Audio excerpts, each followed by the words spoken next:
I got a development deal with MTV. I was working there, and I pitched a bunch of stuff that I really liked.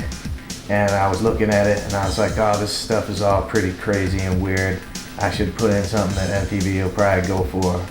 And I was like, the night before I had to present it, I took a frame from my student film and slapped it on a piece of paper and wrote a sentence that said, downtown, what does a 15-year-old kid in New York do? Downtown answers that question. And showed it to them, and of course that's the one they're like, this is great, we love this. You got a show now, which means you need a story editor. And I was like, what's a story editor? And they're like, we don't know. They're like, something to do with the writing. So I was like, I know, I'll just hire some of my friends. So I called George up. I was like, you want to do some writing?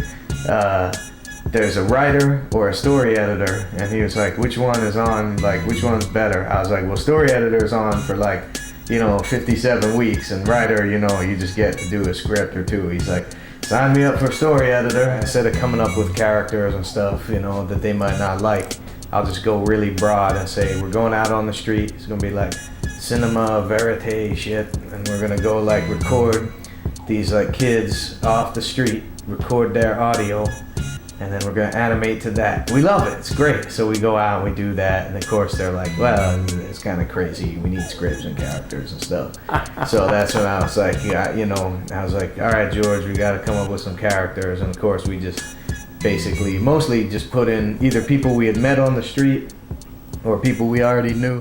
Sometimes there was conflict in the studio, especially with the teenage girls.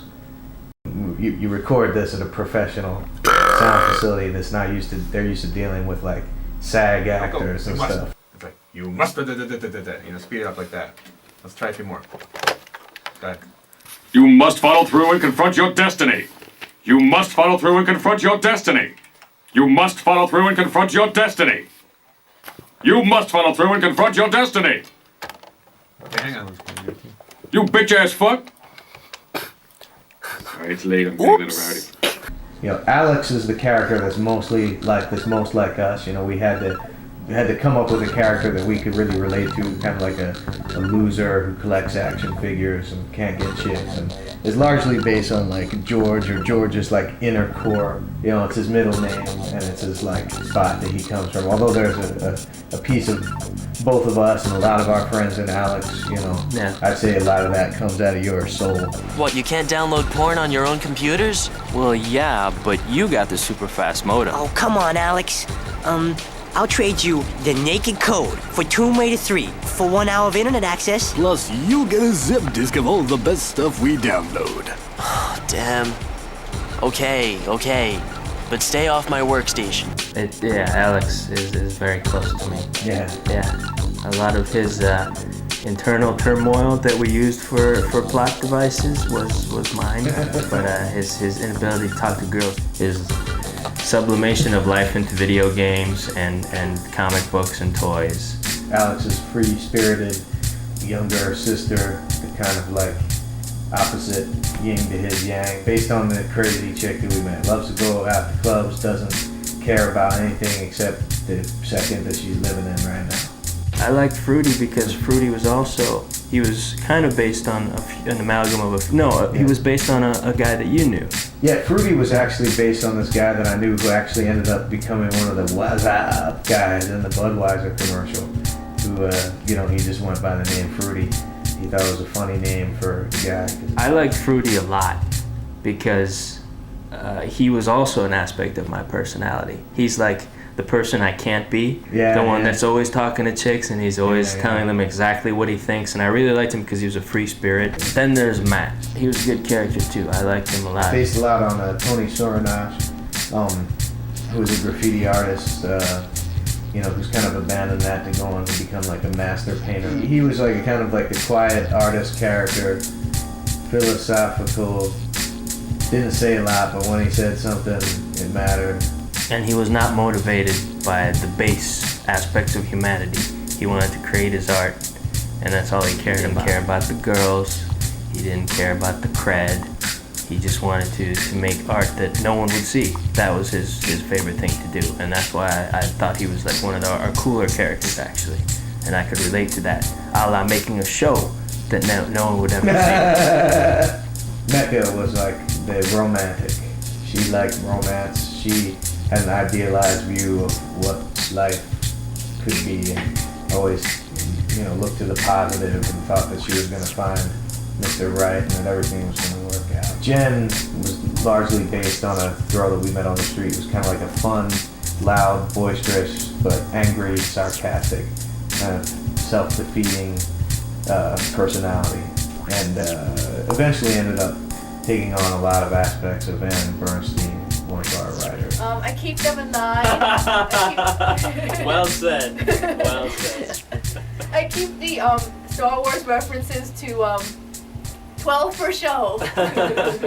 If I'm lucky. We've been doing Serena was probably the most well-adjusted character we had. She was, the kind of freaky-looking girl, but she actually was together. Seems like you have quite a little fan club. Those guys again. I wish they'd go back to whatever basement they crawled out of. You want me to toss their pasty asses out? Nah, they're harmless. They wouldn't know what to do with a real girl anyway. There was a guy we went to college with, and he was such a character that he didn't even have to be created for a show. You just draw a picture of him, put a mic in front of him, and then it's go. I'm not half the man I used to be. Oh, how did I get leprosy? Yeah, I can't.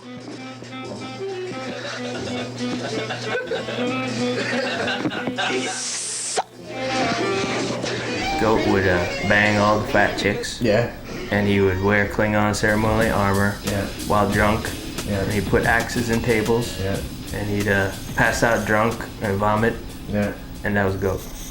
Goat. Design for downtown, if you're talking about like the line quality and style, is one of the things Chris specifically took his major inspiration from were the old Disney movies like The Jungle Book and 101 Dalmatians, where they used a really sketchy line, really added a lot of life to the drawings and to the animation.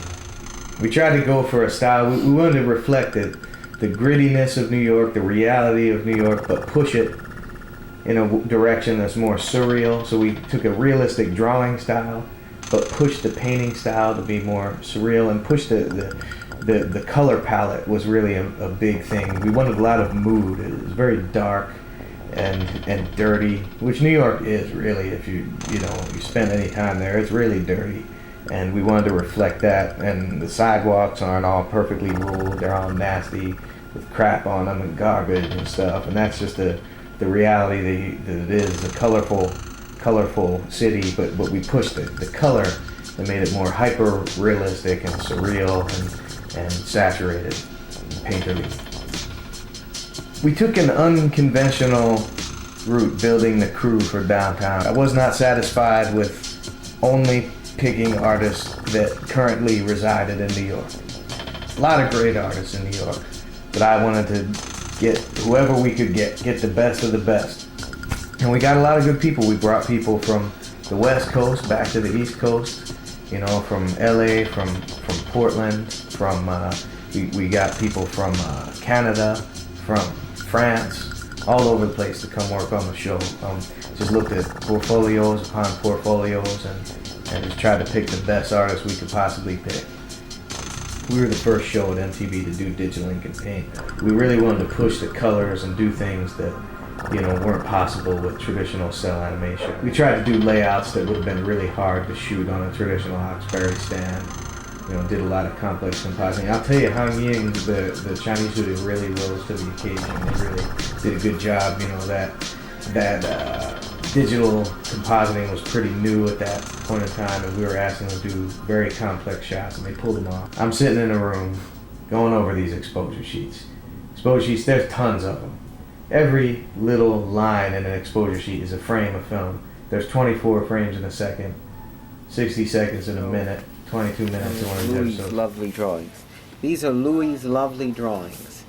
You can see that here he's explained that Goat, let's see, he starts out in this position, and then he does a little anticipation, and then he pushes off the bar and turns his head to Alex, and all sorts of lovely things that Louis has decided. A woman sitting over at a bar. So we have a little fugue in a fancy hotel room, and this is the setting. We see Jen sitting here. There she is. Jen is all dressed up as like a silly looking hooker. Oh, she's totally a hooker, or a call girl, or maybe an escort. That's right. I'll come over at midnight and we'll have sex. Then you'll pay me money, 'cause I'm a hooker. We were nominated for an Emmy for this episode where we're like, we want to have an episode where Shaka shaves her, shaves her private parts. Ann Bernstein was totally against it. She's like, I don't do that. No girls do that. That's against. You don't do that. Because we're like, and she takes a picture of it and loses it, and then, people find it and it's bad, and she was like, no way, that's a bad idea. That's sexist. That's no good. And actually, the producer, the president of MTV Animation was like, we're doing it. I love it. Shave the Beaver, great.